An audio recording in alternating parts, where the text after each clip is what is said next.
Hi friends, welcome back to my channel the sisters teach class 10 की इस कक्षा में आप सभी का स्वागत है। तो हम पढ़ रहे थे बायोलॉजी जैव प्रक्रम लाइफ प्रोसेस, ठीक है। एंड आज इसका लेक्चर नंबर 6 एंड हमारा चल रहा था आहारनाल और उसके भाग, ठीक है, जिसमें से हमने मुक्कोइका और उससे संबंधित चीज़ें जैसे दांत देख लिया है। तो अगर आपने उसको नहीं देखा है उस लेक्चर को तो प्लीज़ जाके देख लो। तो आज हम क्या करेंगे, आज हम उसके आहारनाल के और सारे भाग पढ़ेंगे, जैसे ग्रसनी, ग्रास नली, अमाशय, छोटी आंत, बड़ी आंत, ठीक है। तो चलिए स्टार्ट करते हैं। उससे पहले मैंने नोट्स मेकिंग कैसे करना है, नोट्स कैसे बनाने हैं, वो चीज़ें अपने चैनल पे डाल दी हैं, तो आप वो जाके देख सकते हो। लिंक आपको डिस्क्रिप्शन में मिल जाएगी, ठीक है। अगर आपको नोट्स बनाने नहीं आते हो तो, और अगर बनाने आते हो तो भी, क्योंकि उसमें मैंने कुछ मिस्टेक्स बताई हैं जो कि बच्चे करते हैं नोट्स मेकिंग में, तो उसे आप देख सकते हो, ठीक है। तो चलिए स्टार्ट करते हैं आज की ये वाली lecture. So let's get started. Okay, तो सबसे पहले हम पढ़ रहे हैं ग्रसनी। तो यहाँ मैंने ग्रसनी लिख दिया एंड इसके कुछ इंपॉर्टेंट पॉइंट्स लिख दिए हैं जो आपके एग्जाम में पूछे जाते हैं, ठीक है। सबसे पहले हम देखेंगे ग्रसनी आखिरकार होता क्या है। तो अगर आप ये देखेंगे तो ये हमारा मुख पार्ट है, ठीक है। और मुख पार्ट के यहाँ पे, यानी कि अगर हम यहाँ देखें तो ये जो चीज़ है, ये अंदर की जो चीज़ है, ये क्या है, यह है ग्रसनी, ठीक है। ग्रसनी है। अब देखो, ये ग्रसनी मुख का पिछला भाग है, ये हमारा मुख है, तो इसका यह पिछला भाग क्या कहलाएगा, ग्रसनी कहलाएगा, ठीक है। अब इसकी लंबाई देखो, इसकी लंबाई कितनी होती है, 12 से 14 सेंटीमीटर, ठीक है, सेंटीमीटर। इसकी लंबाई कितनी होती है, 12 से 14 सेंटीमीटर, जितनी हमारी स्केल होती है, ठीक है। अब देखो, इसका कार्य क्या है कि वायु और भोजन का सहमार्ग है। सहमार्ग यानी कि वायु भी इसी मार्ग से अंदर आती है एंड भोजन, ठीक है। ये जो है, ये दोनों वायु का भी, जैसे नाक से हमारी वायु गई अंदर एंड खाने से, तो यहाँ बीच में ये आपस में कांटेक्ट कर रही है, वही क्या है, ग्रसनी है, ठीक है। ये वायु भी यहीं से जाती है एंड भोजन भी यहीं से जाता है। फिर क्या है, तो इसके अंदर एक बड़ा सा छिद्र होता है। जैसे हमारा ये पिछला भाग है तो यहाँ छिद्र होगा जिससे खाना नीचे जाएगा, ठीक है। ये पिछला भाग है तो यहाँ से खाना नीचे जाता है, तो इस इधर के भाग को क्या कहते हैं, हम कहते हैं घाटी द्वार या श्वास नली, ठीक है। श्वास नली क्यों कहते हैं, क्योंकि यहाँ से श्वास जाती है, यानी हमारी ऑक्सीजन, ठीक है। या फिर यहाँ से हम श्वास लेते हैं तो हम कह सकते हैं कि यहाँ से हमारा श्वास अंदर जाता है और इसे हम कहते हैं घाटी द्वार। घाटी द्वार क्यों कहते हैं, क्योंकि अगर हम घाटी अगर किसी चीज़ को कह रहे हैं तो इसका मतलब है कि वो कोई ऐसे घाटी टाइप होगी जिसके नीचे बहुत सारी जगह होगी। तो वैसे ही है यहाँ पे कि अगर यहाँ से कुछ खाना हम डालते हैं तो वो घाटी की तरह उसके अंदर चल जाता है, इसलिए कहते हैं, ठीक है। अब देखो, अब घाटी द्वार है तो कैसे होता है कि खाना हमारे अमाशय में यानी पेट में चल जाता है और श्वास नली हमारी फेफड़े में चल जाती है, यानी कि हवा फेफड़े में चल जाती है। तो ये कैसे होता है, देखो ये कैसे होता है कि जब हम सांस लेते हैं तो ये जो यहाँ पे घाटी ढापन है, समझ लीजिए एक ढक्कन के जैसी है, जिसे हम क्या कहते हैं, एपिग्लॉटिस। क्या कहते हैं, एपिग्लॉटिस। तो ये घाटी ढापन क्या करती है, जब हम खाना खाते हैं तो ये खाने वाले यानी ग्रास नली पे ढक जाती है, और जब ये ग्रास नली पे ढक जाएगी तो सिर्फ ये वाला रास्ता खुला रहेगा, श्वास नली वाला, जिसमें से फेफड़े में श्वास चल जाएगी। और जब हम खाना खाते हैं तो ये वाला बंद हो जाएगा, यानी घाटी ढापन इसमें आ जाएगा और खाना सीधा अमाशय में चला जाएगा, ठीक है। अब कई बार क्या होता है कि हमें हिचकी आने लगती है खाना खाते, वो कैसे आती है, तो लोग कहते हैं कि जब हमें कोई याद करता होता है तब हमें हिचकी आती है, तो ये बिल्कुल गलत बात है। इसका क्या होता है कि जब हम खाना खाते हैं तो हम कहीं और सोचते हैं, जैसे हम खाना खा रहे हैं तो हम कुछ और सोच रहे हैं, यार लाइफ में क्या हो रहा है, ठीक है, ये सब सोच रहे हैं।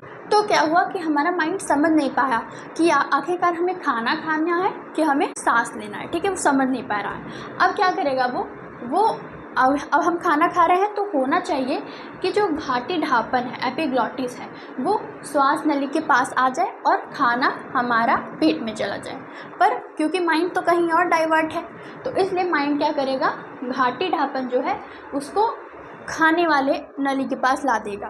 तो इससे क्या होगा, ग्रास नली वाली नली खुली रहेगी। अब ग्रास नली वाली जब नली खुली रहेगी तो खाना खाना श्वास नली में चल जाएगा। अब जैसे ही श्वास नली में जाएगा तो फेफड़े ऊपर से धक्का मारेंगे, ठीक है, कि ये कहाँ से खाना कहाँ से आ गया, ये तो हमारी जाति का है नहीं। तो वो फेफड़े क्या है, वो जोर लगाएंगे ऊपर की तरफ, जिससे हमारा खाना यहाँ से ऊपर उछलेगा, और जैसे खाना हमारा ऊपर ऐसे उछलेगा तैसे हमको हिचकी आएगी, ठीक है। तो ये था हिचके का कॉन्सेप्ट। बल्कि हम किसी को याद करते हैं तो हमें हिचके आ सकते हैं, ये आप कह सकते हो, ठीक है। तो हमारा ये हो गया क्या है, ग्रसनी, ठीक है। अब देखो इसका मतलब कि ग्रसनी जो है वो भोजन को ग्रास नली तक पहुंचाती है। ग्रास नली क्या है, ग्रास नली हमारी ये है फूड पाइप जिसे हम कहते हैं, ठीक है। तो ग्रास नली तक ग्रसनी भोजन को पहुंचाती है, एंड वायु को श्वास नली में और भोजन को ग्रास नली में, ठीक है। तो ये थी ग्रसनी की कॉन्सेप्ट। अब समझते हैं ग्रसनी हमारा हो गया, तो हम समझते हैं ग्रास नली होती क्या है, ठीक है। तो देखो अब क्या हुआ, अब हम देख रहे हैं ग्रास नली। तो ग्रास नली क्या चीज़ है, तो भोजन हमने खाया, हमने खाना खाया एंड हमारा खाना आ चुका है अब ग्रास नली में, ठीक है। तो अब देखो यहाँ पे एक चीज़ समझने लायक है कि जब हमारा खाना आता है भोजन में, तो ये जो हमारी दो पाइप हैं ये आपस में जुड़ती क्यों नहीं हैं, ठीक है। ये आपस में जुड़ती क्यों नहीं जुड़ती हैं, क्योंकि यहाँ पे क्या होते हैं, उपास्थि वलय होते हैं। क्या होते हैं, उपास्थि वलय होते हैं, यानी कि उपास्थि के कार्टिलेज के छल्ले होते हैं जो कि हमारी ग्रास नली को आपस में जुड़ने से रोकते हैं, ठीक है। अब चलो ये हो गया। अब देखो ग्रास नली जो है वो 23 से 27 सेंटीमीटर लंबी नलिका है, ठीक है। ये क्या है, एक नलिका है जो कि 23 से 27 सेंटीमीटर लंबी है, ओके। अब देखो यहाँ से हमारा खाना आता है, तो इसकी दीवार जो होती है वहाँ पे पाचक ग्रंथियाँ पाई जाती हैं, ठीक है। पाचक ग्रंथियाँ क्या होती हैं, जो भोजन को पचाने में सहायता करती हैं। तो यहाँ मैंने लिखा है कि यहाँ पे पाचक ग्रंथियाँ पाई जाती हैं, ठीक है, इसके दीवार में।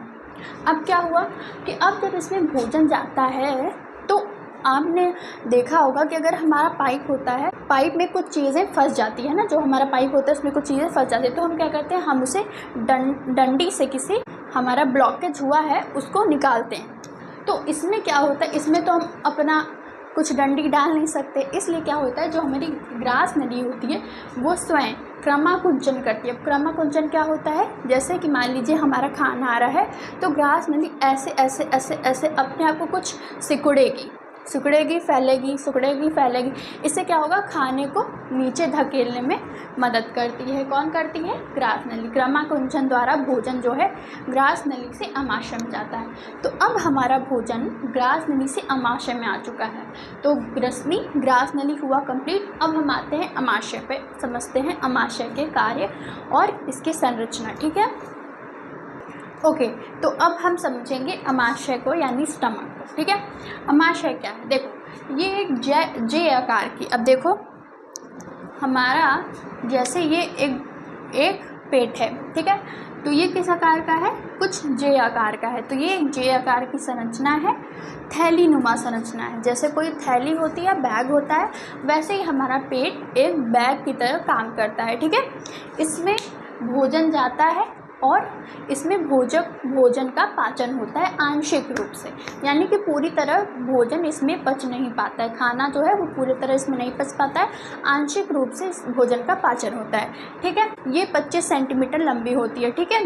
और इसमें भोजन का पाचन कैसे होता है, देखो, क्योंकि इसमें बहुत सारी जठर ग्रंथियाँ पाती हैं, लगभग 3.5 करोड़, मैंने लिखा भी है कि 3.5 करोड़ जो है इसमें जठर ग्रंथियाँ पाई जाती हैं। इतनी सारी ग्रंथियाँ पाई जाती हैं जिससे जठर रस निकलता है। जठर रस क्या होता है, तो गाइट्रिक जूस भी हम इसे कहते हैं। देखो पेट से संबंधित अगर कोई रस निकल रहा है तो उसे हम कहेंगे जठर रस, ठीक है। पेट से संबंधित कोई ग्रंथि है तो उसे हम कहेंगे जठर ग्रंथि, ठीक है। अब देखो ये हो गया, जठर ग्रंथियाँ हो गई। अब जठर रस में क्या क्या होता है, आखिरकार जठर रस में होता क्या है, तो इस जठर रस में, ठीक है, यहाँ पे जठर रस होता है, तो इस जठर रस में HCl, पेप्सिन, लाइपेज नामक एंजाइम क्या होते हैं, विकर होते हैं, जो कि क्रिया की वेग को बढ़ा देते हैं, ठीक है। अगर हम उसमें एंजाइम को डाल देते हैं तो वो क्रिया की दर को बढ़ा देते हैं, ठीक है।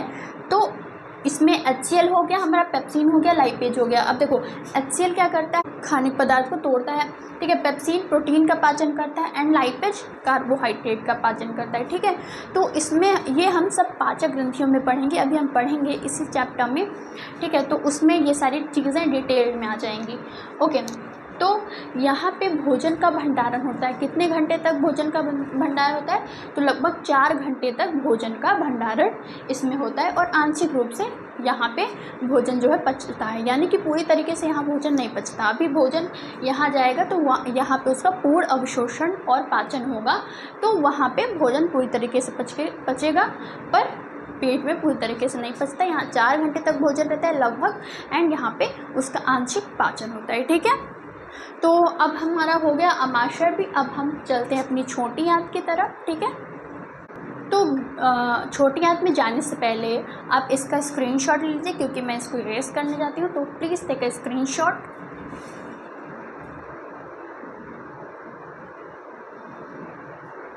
ओके, सो मैं अब इसे इरेज करती हूँ, ठीक है। अब है हमारा छोटी आंत, ठीक है। तो छोटी आंत क्या है, छोटी आंत यहाँ पे आप देख सकते हैं, यहाँ पे अमाशय की पाइप थी एंड अमाशय की पाइप से अंदर से, बड़ी आंत के अंदर से यहाँ से पाइप निकल रही है, इसे क्या कहते हैं, छोटी आंत। छोटी आंत में ही भोजन का पूर्ण रूप से पाचन होता है, ठीक है। तो छोटी आंत 6 से 7 मीटर लंबी अति कुंडलित नलिका है। कुंडलित यानी मुड़ी हुई, आप देख सकते हैं कि कितनी ज़्यादा मुड़ी हुई है, कितनी ज़्यादा वेरिएशन है इसमें। तो ये अति कुंडलित नलिका है, ठीक है।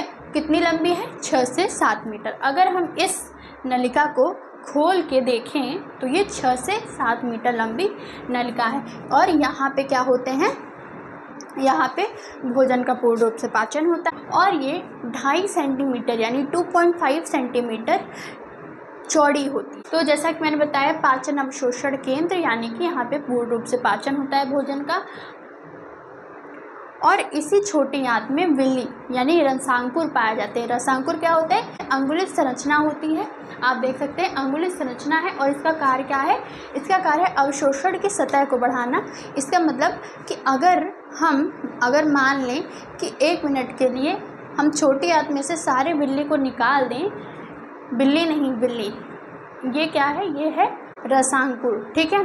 तो अगर हम सारे रसांकुर को निकाल दें तो यहाँ पे भोजन का पाचन पूर्ण रूप से और अवशोषण मुश्किल है, ठीक है। तो इसलिए विल्ली बहुत ही इम्पॉर्टेंट है एंड ये बहुत कई गुना अवशोषण की सतह को बढ़ा देती है, यानी कि भोजन को अवशोषित करने की क्षमता इसमें बहुत होती है। किसमें, हमारी रसांकुर में यानी विल्ली में। अब देखो, ये जो छोटी आंत है इसके 3 पार्ट हैं। 3 पार्ट कौन कौन से हैं, सुड्यूडेनम, जियोजेनम एंड इलियम, यानी ग्रहणी, मध्यांत और शेषांत्र, ठीक है। तो सबसे पहले हम समझते हैं हमारी ग्रहणी को। ग्रहणी क्या है, तो ग्रहणी जो है ये छोटी आंत का पहला भाग है, पहली भाग है, ठीक है। और ये कितना है, ये 25 सेंटीमीटर लंबी नलिका है और ये सी व यू के आकार की होती है। यहाँ पे पाचक ग्रंथियाँ अनुपस्थित होती हैं, यानी कि यहाँ पे कोई पाचक ग्रंथियाँ नहीं होती। पर यहाँ पे क्या होता है, जो हमारा ये जो पित्ताशय रस निकलता है और ये अग्नाशय है, हमारा अग्नाशयी रस निकलता है, तो वो ये दोनों रस आपस में यहाँ पे आते हैं और भोजन को तोड़ते हैं छोटी छोटी गुलिकाओं में। हमारा पित्ताशयी रस क्या करता है, भोजन को छोटी छोटी गुलिकाओं में तोड़ता है, गुटिकाओं में तोड़ता है, ठीक है। तो ये बस वही है, ये रास्ता देता है। और ये पित्तवाहिनी रस व अग्नाशयी रस आकार में रस आकर काइम में मिलता है। अब ये काइम क्या है, अब देखो, जो चीज़ पेट से निकल के आई थी ना, पदार्थ, प्रोडक्ट, उसी को हम क्या कहेंगे, काइम। तो काइम में यानी कि जो पेट से खाने आई थी उसमें ये दोनों आके मिलते हैं और उस पर क्रिया करते हैं, ठीक है। अब हमारा ग्रहणी हो गया। अब है मध्यांत यानी जियोजेनम, ये 2.4 मीटर लंबी नलिका है, ठीक है। और ये भी कुंडलित है। अगर छोटी आंत की बात हो रही है तो कुंडलित नलिका की ही बात हो रही है, ठीक है। और इसका व्यास कितना है, इसका व्यास है 4 सेंटीमीटर। उसके बाद क्या है, उसके बाद है हमारा इलियम यानी कि शेषांत। शेषांत जो है वो छोटी आंत का अंतिम भाग है और ये ख़त्म होता है बड़ी आंत में सीधे, ठीक है। तो ये था हमारा छोटी आंत की क्रिया। छोटी आंत में भोजन का पूर्ण रूप से पाचन हो जाता है, ठीक है। अब हम बढ़ते हैं हमारे लास्ट कॉन्सेप्ट बड़ी आंत पे। तो उसके पहले आप इसका अगर स्क्रीनशॉट लेना हो चाहते हैं तो प्लीज़ ले लीजिए। तो टेक अ स्क्रीनशॉट। तो अब है हमारा बड़ी आंत। ठीक है, बड़ी आंत क्या है? बड़ी आंत आहार नाल का अंतिम भाग है। ठीक है, पूरी आहार नाल क्या होती थी? जहाँ से हमारा भोजन डल रहा है और जहाँ से हमारा भोजन निकल रहा है, पूरी चीज़ क्या है? आहार नाल। अब आहार नाल का अंतिम भाग पे आ चुके हैं हम, जिसे हम क्या कहते हैं? जिसे हम कहते हैं बड़ी आंत। तो ये 1.5 मीटर लंबी होती है। ठीक है, क्या बड़ी आंत क्या होती है? 1.5 मीटर लंबी होती है। अब आप अगर कंपेयर करें छोटी आंत और बड़ी आंत में, तो कौन सी नली बड़ी है? अब कई लोगों को लगता है कि बड़ी आंत का नाम बड़ी आंत है इसलिए वो बड़ी है, और छोटी आंत का छोटी आंत है इसलिए वो छोटी है। तो ऐसा बिल्कुल नहीं है, छोटी आंत ही सबसे बड़ी नली है। ओके, तो बड़ी आंत छोटी आंत में कंफ्यूज नहीं होना है। तो ये क्या है? 1.5 मीटर लंबी है और ये कितना चौड़ा है? 4.7 सेंटीमीटर चौड़ा। ठीक है, 4.7 सेंटीमीटर चौड़ी नलिका है हमारी। तो अब बड़ी आंत में क्या होता है? अब जब पूर्ण पाचन हो गया छोटी आंत में, तो बड़ी आंत में क्या होता है? तो बड़ी आंत में क्या होता है कि यहाँ पे जो शेष पाचन था हमारा, जो पाचन हमारा हो गया, अब उस पाचन का अवशोषण होता है पूर्ण रूप से, साथ ही साथ जल का अवशोषण, क्योंकि जल के पार्टिकल्स इतने छोटे होते हैं कि यहाँ पे वो पचते नहीं, तो यहाँ पे क्या होता है? जल का अवशोषण होता है। ठीक है, साथ ही साथ यहाँ पे जो है आप देख सकते हैं, यहाँ पे लिखा है मलाशय। तो जो हमारा पूरा खाना पच गया, ठीक है, अब जो बेकार पदार्थ है वो यहाँ मलाशय में आके इकट्ठा हो जाता है। ठीक है, यहाँ मैंने वही लिखा है कि अपचित भोजन को शरीर से बाहर निकालता है और भंडारण कहाँ होता है? मलाशय। मलाशय में अपचित भोजन यहाँ पे इकट्ठा हो जाता है। ठीक है, तो ये बड़ी आंत का अंतिम भाग है कौन? मलाशय। तो अब मलाशय से हमारा जो अपचित पदार्थ है, अपशिष्ट पदार्थ है, वो गुदा द्वार के जरिए नीचे निकल जाता है। ठीक है, टॉयलेट से हमारे बाहर निकल जाता है। तो ये क्या है? गुदा द्वार से अपशिष्ट पदार्थ बाहर निकल जाता है। और जो हमारे मलाशय है वो 15 सेंटीमीटर लंबा है। ठीक है, कितना? 15 सेंटीमीटर लंबा। तो हो गया हमारा। तो हमने देखा ग्रसनी, ग्रास नली, अमाशय, छोटी आंत, बड़ी आंत। ओके, तो यहाँ पे हमारी जो चल रही थी आहार नाल की संरचना, यानी पाचक ग्रंथियाँ, मनुष्य में पाचन, वो होता है ख़त्म। तो अब हम आगे क्या देखेंगे वो आपको देखना होगा हमारे लेक्चर नंबर 7 में। उससे पहले अगर वीडियो अच्छी लगे तो प्लीज़ लाइक करना, चैनल को सब्सक्राइब करना एंड वीडियो को शेयर करना। So thank you, we will meet in our next video.